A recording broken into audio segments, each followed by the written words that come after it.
बंधुओं नमस्कार।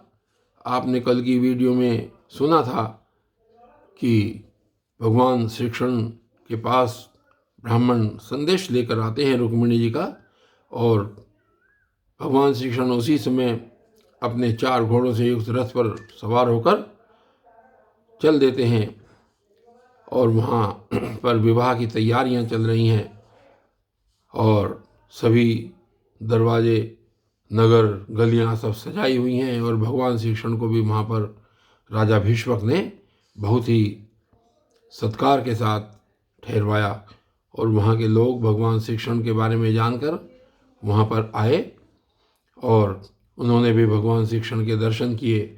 और आगे यहाँ पर देखिए इस वीडियो में कैसे रुक्मिणी हरण की कथा आगे चलती है। परीक्षित, जिस समय प्रेम परवश होकर पूर्वासी लोग परस्पर इस प्रकार बातचीत कर रहे थे, उसी समय रुक्मिणी जी अंतःपुर से निकलकर देवी जी के मंदिर के लिए चली। बहुत से सैनिक उनकी रक्षा में नियुक्त थे। वे प्रेम मूर्ति श्री कृष्णचंद्र के चरण कमलों का चिंतन करती हुई भगवती भवानी के पाद पल्लवों का दर्शन करने के लिए पैदल ही चली। वे स्वयं मौन थी और माताएं तथा सखी सहेलियां सब ओर से उन्हें घेरे हुए थी।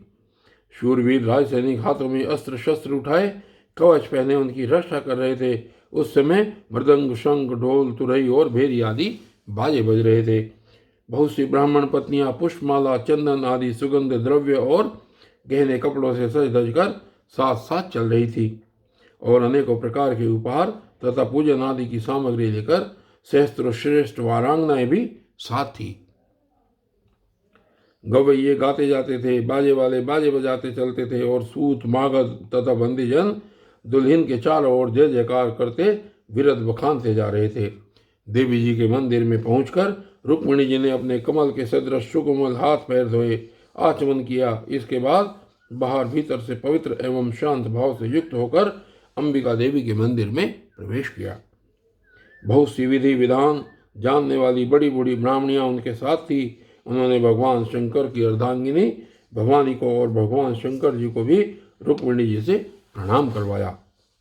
रुक्मिणी जी ने भगवती से प्रार्थना की, अंबिका माता, आपकी गोद में बैठे हुए आपके प्रिय पुत्र गणेश जी को तथा आपको मैं बार बार नमस्कार करती हूँ।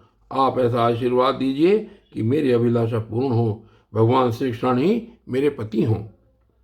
इसके बाद रुक्मिणी जी ने जल, गंध, अक्षत, धूप, वस्त्र, पुष्पमाला, हार, आभूषण, अनेक प्रकार के नैवेद्य भेंट और आरती आदि सामग्रियों से अंबिका देवी की पूजा की।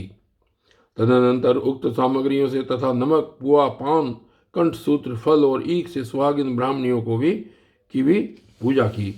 तब ब्राह्मणियों ने उन्हें प्रसाद देकर आशीर्वाद दिए और दुल्हन ने ब्राह्मणियों और माता अंबिका को नमस्कार करके प्रसाद ग्रहण किया। पूजा अर्चा की विधि समाप्त हो जाने पर उन्होंने मौन व्रत तोड़ दिया और रत्न जटित अंगूठी से जगमगाते हुए कर कमल के द्वारा एक सहेली का हाथ पकड़कर वे गिरिजा मंदिर से बाहर निकली। परीक्षित, रुक्मिणी जी भगवान की माया के समान ही बड़े बड़े धीर वीरों को भी मोहित कर लेने वाली थी। उनका कटिभाग बहुत ही सुंदर और पतला था। मुखमंडल पर कुंडलों की शोभा जगमगा रही थी। वे किशोर और तरुण अवस्था की संधि में स्थित थी। नेत्रम पर जड़ाऊ करधनी शोभायमान हो रही थी। वक्षस्थल कुछ उभरे हुए थे और उनकी दृष्टि लटकती हुई अलकों के कारण कुछ चंचल हो रही थी। उनके होठों पर मनोहर मुस्कान थी। उनके दांतों की पांत थी तो कुंद कली के समान परम उज्ज्वल, परंतु पके हुए कुंदरू के समान लाल लाल होठों की चमक से उस पर भी लालिमा आ गई थी। उनके पांवों के पायजेब चमक रहे थे और उनमें लगे हुए छोटे छोटे घुंघरू रुंझुन रुंझुन कर बज रहे थे रुंझुन कर रहे थे। वे अपने सुकुमार चरण कमलों से पैदल ही राजहंस की गति से चल रही थी। उनकी वह अपूर्व छवि देखकर वहां आए हुए बड़े बड़े यशस्वी वीर से मोहित हो गए।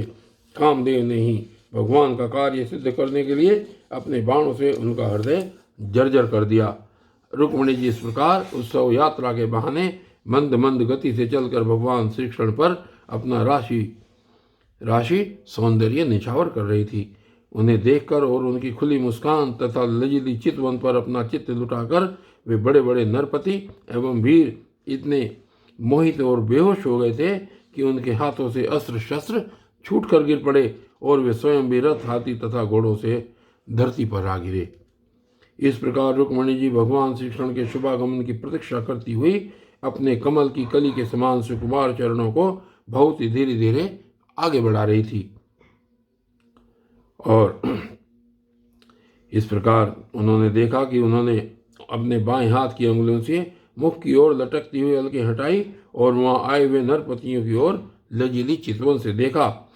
उस समय उन्हें श्याम सुंदर भगवान श्री कृष्ण के दर्शन हुए। राजकुमारी रुक्मिणी जी रथ पर चढ़ना ही चाहती थी कि भगवान श्री कृष्ण ने समस्त शत्रुओं के देखते देखते उनकी भीड़ में से रुक्मिणी जी को उठा लिया और उन सैकड़ों राजाओं के सिर पर पांव रखकर उन्हें अपने उस रथ पर बैठा लिया जिसकी ध्वजा पर गरुड़ का चिन्ह लगा हुआ था। इसके बाद जैसे सिंह सियारों के बीच में से अपना भाग ले जाए वैसे ही श्री रुक्मिणी जी को लेकर भगवान श्री कृष्ण बलराम जी आदि यदुवंशियों के साथ वहां से चल पड़े। उस समय जरासंध के वशवर्ती अभिमानी राजाओं को अपना यह बड़ा भारी तिरस्कार और यश कीर्ति का नाश सहन न हुआ। वे सब के सब चिढ़कर कहने लगे, अहो हमें धिक्कार है, आज हम लोग धनुष धारण करके खड़े ही रह गए और ये ग्वाले जैसे सिंह के भाग को हरी ले जाए उसी प्रकार हमारा सारा यश छीन ले गए। और बंधुओं, आज ये रुक्मिणी हरण की कथा यहीं पर समाप्त होती है और आगे की वीडियो में फिर आप देखेंगे कि कैसे आगे की कथा चलती है इस श्रीमद् भागवत में। तब तक के लिए धन्यवाद।